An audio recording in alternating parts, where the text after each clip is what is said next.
नमस्ते। अभी अभी दिवाली ख़त्म हुई है और दिवाली के साथ साथ सब लेडीज़ ने अपने घर का सफाई अभियान भी सक्सेसफुली फिनिश कर लिया है। लेकिन आपको पता है हैरानी की बात क्या है कि ज़्यादातर लोग स्पेशली लेडीज़ इस सफाई अभियान को अपनी लाइफ में 365 डेज़ और 24 आवर्स प्रैक्टिस करती हैं। उनके मन में हमेशा ये लगा रहता है कि घर में हर चीज़ अपनी प्रॉपर जगह में हो, कुछ भी बिखरा हुआ नहीं हो। और यही नहीं, वो खुद तो इसको प्रैक्टिस करती ही हैं, लेकिन कहीं ना कहीं जाने अनजाने पूरे दिन अपनी इस आदत को वो अपने दूसरे फैमिली मेम्बर्स पे, खासकर अपने बच्चों पर भी थोपती हैं। वो चाहती हैं बच्चे जो सामान जहाँ से लें उसको अपनी प्रॉपर प्लेस में रखें, कुछ भी बिखेरे नहीं, इधर उधर ना छोड़े, सब चीज़ें अपने प्रॉपर टाइम पे प्रॉपर प्लेस पे सही से हो और काम सारे निपट जाए। आपको पता है आप क्या कर रही हैं? आप कहीं ना कहीं जाने अनजाने अपने बच्चों की इरिटेशन का कारण बन रही हैं। आपको पता है आजकल बच्चे कम फैसिलिटीज़ में रहकर भी अपने पेरेंट्स से दूर रहना चाहते हैं। वो चाहते हैं हॉस्टल लाइफ लीड करना, अपने फ्रेंड्स के साथ रहना, बजाय इसके कि वो एक फैमिली लाइफ लीड करें। आपको पता है कहीं ना कहीं इसके लिए शायद हम पेरेंट्स भी जिम्मेदार हैं।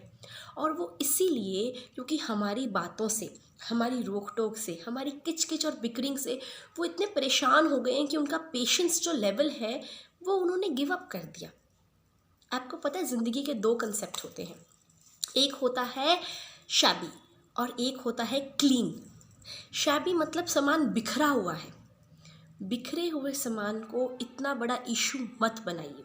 हाँ, अपने बच्चों को क्लीनलीनेस का, हाइजीन की इम्पॉर्टेंस समझाइए, उन्हें साफ़ सुथरा रहना सिखाइए, उन्हें बताइए कि चीज़ें और उन्हें खुद को क्यों साफ़ सुथरा रखना है। लेकिन अगर सामान बिखरा हुआ है और आप हर वक्त ये उम्मीद करते हैं कि बच्चे, भले बच्चे हों, छोटे हों, बड़े हों, आपके लाइफ पार्टनर हो, घर के अदर मेंबर्स हों, वो सब आपकी तरह हमेशा समेट के रखें, तो ये आप उनसे गलत एक्सपेक्टेशन रख रहे हैं। क्योंकि ज़िंदगी को डिसिप्लिन्ड वे में जीना बहुत अच्छी बात है और जीना भी चाहिए, लेकिन ज़िंदगी का हर एक दिन, हर एक पल डिसिप्लिन्ड वे में नहीं जिया जा सकता, क्योंकि वो फिर हमको एक प्रेशर, एक स्ट्रेस फील होता है। इसीलिए लाइफ को डिसिप्लिन्ड वे में जिए, लेकिन अपने बच्चों से ये उम्मीद करना, दूसरों से ये उम्मीद करना कि हर एक पल वो डिसिप्लिन्ड वे में रहेंगे क्योंकि यही सही तरीका है लाइफ को जीने का और अपना रूटीन बिताने का, तो आप ये गलत कर रहे हैं।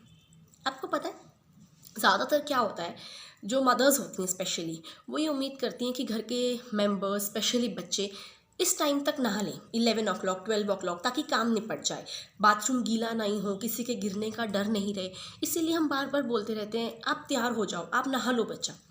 लेकिन आपको पता है बच्चा अगर उस समय नहीं नहाना चाहता तो इस बात को एक इशू बनाने की बजाय आप उसको ऐसे समझा सकते हैं कि आपका जब भी मन करे आप नहाओ, सुबह, दोपहर, शाम, कोई बात नहीं, कभी कभार ये चलता है, लेकिन जब भी आप नहाओ उसके बाद please you put the wiper on the floor of the bathroom, ताकि कोई गिरे नहीं, ताकि उसमें अनटाइडीनेस नहीं रहे। बजाय इसके कि आप उसको प्रेशराइज करें कि इस समय नहाना ही नहाना है ताकि मेरा काम जो है वो टाइमली फिनिश हो जाए।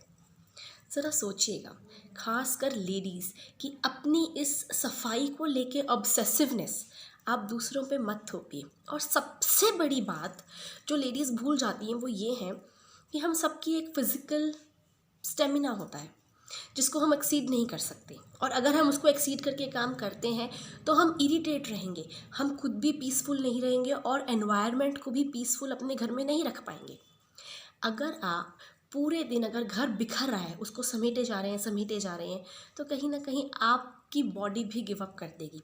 इसलिए बेटर यही है कि आप इस चीज़ को एक्सेप्ट कीजिए कि आप 7 स्टार या 5 स्टार होटल में नहीं रह रहे, आप एक घर में रह रहे हैं।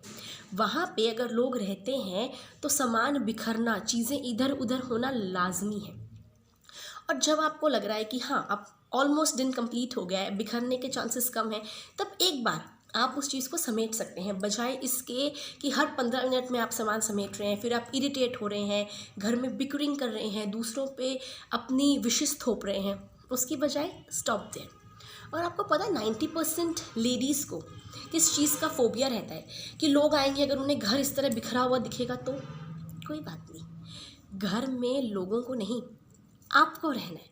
इसलिए दूसरे आपके घर के बारे में क्या सोचते हैं, उससे बेटर ये है कि हम अपने घर में अपने लोगों के साथ एनवायरनमेंट अच्छा बनाएं। क्योंकि आपको पता है, जिस घर में लोग रहते ही नहीं है ना, वो घर अक्सर एकदम शांत और सिमटे हुए ही रहते हैं। इसीलिए घर का बिखरना, सामान का इधर उधर होना, इस चीज़ का प्रूफ है कि उस घर में लोग रह रहे हैं, चहल पहल है, लोग एक दूसरे के साथ रह रहे हैं, चीज़ें यूज़ कर रहे हैं, जो एक अच्छी बात है। और फिर भी अगर आपको लगता है कि सामने वाला आके आपके घर को जज करेगा कि आप समेट के नहीं रखते, तो आप उन्हें कह सकते हैं, छोटे बच्चों का घर है या बच्चों का घर है, बच्चे अपने हिसाब से अपनी लाइफ अच्छे से जी रहे हैं, क्योंकि आपने उन्हें क्लीनलीनेस और शाबीनेस में डिफरेंस समझाया है। इसीलिए सब लेडीज़ को और सभी लोगों को जिनको सफाई को लेकर थोड़ा सा भी ऑब्सेसिवनेस है, इस बात का ध्यान रखने की ज़रूरत है कि बच्चों को सामान बिखरने पे, इधर उधर रखने पे डांटिए मत। हाँ, उन्हें ये समझाइए कि at the end of the day उन्हें अपना सामान जहाँ से लिया है वहाँ प्रॉपर वे में रखना है। ये यूनिफॉर्म की जगह, ये शूज़ की जगह, ये आपके टॉयज़ की जगह है, ये टाइम सूटेबल है आपके नहाने के लिए। लेकिन कुछ भी उन पे थोपिए मत। वो अपनी इच्छा से जैसे जैसे सीखेंगे उन्हें सीखने दीजिए। आप उन्हें फोर्स मत करिए अपनी तरह से अपने वे में लाइफस्टाइल लीड करने का।